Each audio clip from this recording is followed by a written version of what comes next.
बात करते हैं रणथंभौर से। आज दो बुरी खबरें सामने आई। दो बिग कैट्स की मौत हुई है। हिंदवाड़ में आज मृत अवस्था में मिला बाघ T58 रॉकी। दरअसल 2 दिन से फलौदी रेंज के हिंदवाड़ में रॉकी का मूवमेंट बना हुआ था और बाघ रॉकी के द्वारा भैंस के शिकार का भी ग्रामीण दावा कर रहे हैं। हालांकि कुछ लोग कर रहे हैं बाघ को जहर दिए जाने का दावा, तो वहीं दूसरी ओर मानसरोवर के बहरावंजा में एक लेपर्ड भी मृत अवस्था में मिला और लेपर्ड की बॉडी के पास भी एक भैंस का शव मिला। ऐसे में जहर देने या फिर आपसी संघर्ष में मौत को लेकर की मिश्रित सूचना सामने आ रही है। लेकिन अब जब कल पोस्टमार्टम होगा इन दोनों ही बिग कैट्स का, उसके बाद जो वास्तविकता है वो पता लगेगी। क्योंकि देखिए, ये गंभीर विषय इसलिए भी हो जाता है क्योंकि जब बाघ संरक्षण और वन्यजीव संरक्षण की हम बात करते हैं और एक पूरा फूड सर्किल, पूरा एक फूड चेन बनाया हुआ है जिसमें रिहायशी लोग अलग और जो वन्यजीव है उनके लिए अलग एक सर्कमस्टांसेस पहले जैसा बनाया हुआ है।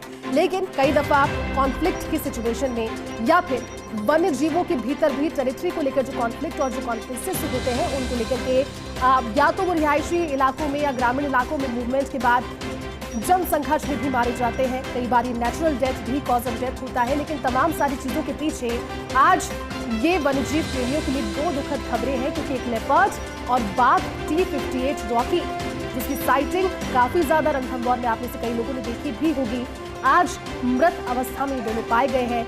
दो बिग कैट्स की मौत एक ही दिन में आने की बात जब खबर इसको लेकर के सामने आई तो सवाल भी कई खड़े हो रहे हैं।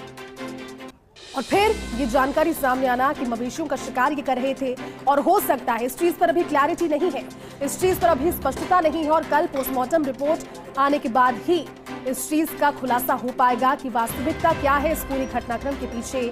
2 दिन से फलौदी के आसपास बाघ रॉकी T58 का मूवमेंट था, लेकिन 12 साल और ऐसे में ये भी हो सकता है क्योंकि लाइफ स्पैन अब 14 से 16 या फिर 18 ज्यादा से ज्यादा बिग कैट्स का, टाइगर्स का होता है। ऐसे में क्या कॉज ऑफ डेथ नेचुरल था या फिर किसी तरह से कोई कॉन्फ्लिक्ट यहाँ पर हुआ ग्रामीणों की ओर से या जहर देने की कोशिश की गई, क्योंकि ग्रामीण ये भी दावा कर रहे हैं कि उनके मवेशियों का शिकार, उनकी भैंस का शिकार इस बाघ ने किया था। और दूसरा जो घटनाक्रम है लेपर्ड्स का वो भी ऐसा ही रहा। 2 बिग कैट्स की मौत हो जाना रणथंभौर से जब ये सूचना सामने आई तो फिर अब तक पोस्टमार्टम रिपोर्ट का इंतजार इस पर किया जा रहा है क्योंकि क्लैरिटी इस मामले में नहीं है कि कॉज ऑफ डेथ क्या है।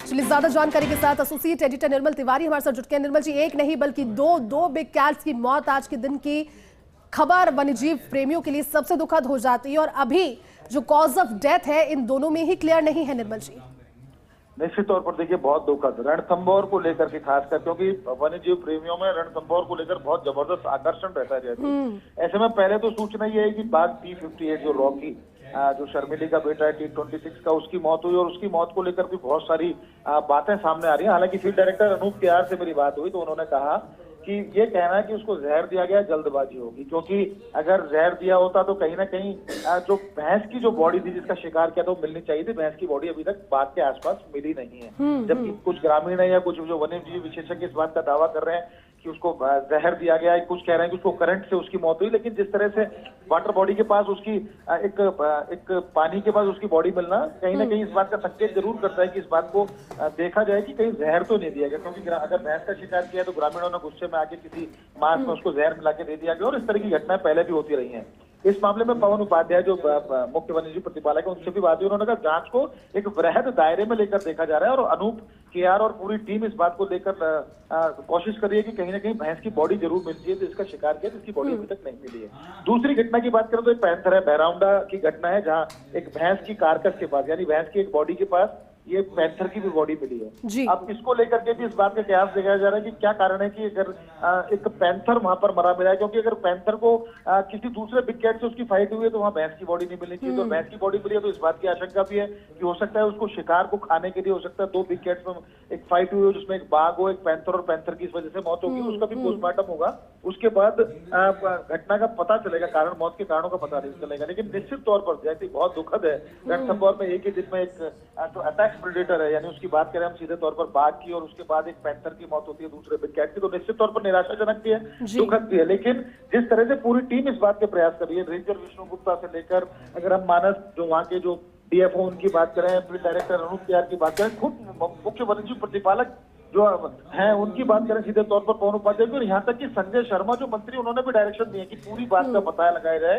कि क्या कारण है कि इतना हैंडसम बाघ था T58 रॉकी, जिसकी अभी 11.5-12 साल उम्र थी, उसकी मौत कैसे हुई? सुबह तक वो खेत में बैठा मिला है, उसका वीडियो हमने भी दिखाने की कोशिश की थी। उसके बाद दोपहर में उसकी मौत हो जाती है तो निश्चित तौर पर दुखद है। लेकिन कल जब दोनों का पोस्टमार्टम होगा उसके बाद प्रथम दृष्टया पता चलेगा कि मौत के प्रारंभिक कारण क्या रहे। अगर जहर दिया गया है तो निश्चित तौर पर ये एक बड़ी घटना है, और इसकी पहले भी इस तरह की घटनाएं उनकी पुनरावृत्ति हुई है, तो निश्चित तौर पर बहुत ज्यादा सावचेत रहने की जरूरत है। और जहर नहीं दिया गया, दूसरे कारण है तो उनका भी पता लगाकर उनका सॉल्यूशन करना चाहिए। लेकिन फिलहाल तो पूरा रणथंभौर का जो मैनेजमेंट है वो सकते में वो कोशिश कर रहा है कारणों का पता लगाने पर। लेकिन फिर जैसे हम इसी बात को बार-बार इसी बात को कहना चाह रहे हैं कि दोनों बिग कैट्स की मौत हुई है तो उनका पता तभी चलेगा उनकी मौत के प्रारंभिक कारणों का, जब उनका कल पोस्टमार्टम हो जाएगा। लेकिन अगर पोस्टमार्टम में अगर जहर की अगर बात आती है सामने या करंट लगने की बात आती है तो निश्चित तौर पर ज्यादा सावचेत होने की जरूरत है, ज्यादा निगरानी बढ़ाने की जरूरत है, मॉनिटरिंग और ट्रैकिंग को और ज्यादा दुरुस्त करने की जरूरत है। फिलहाल घटना दुखद है और वन्यजीव प्रेमी में बहुत ज्यादा निराशा और बहुत ज्यादा एक पीड़ा वन्यजीव प्रेमी इसको लेकर के महसूस कर रहे हैं। ठीक है निर्मल जी, आप शुक्रिया आपका इस पूरी बातचीत के लिए।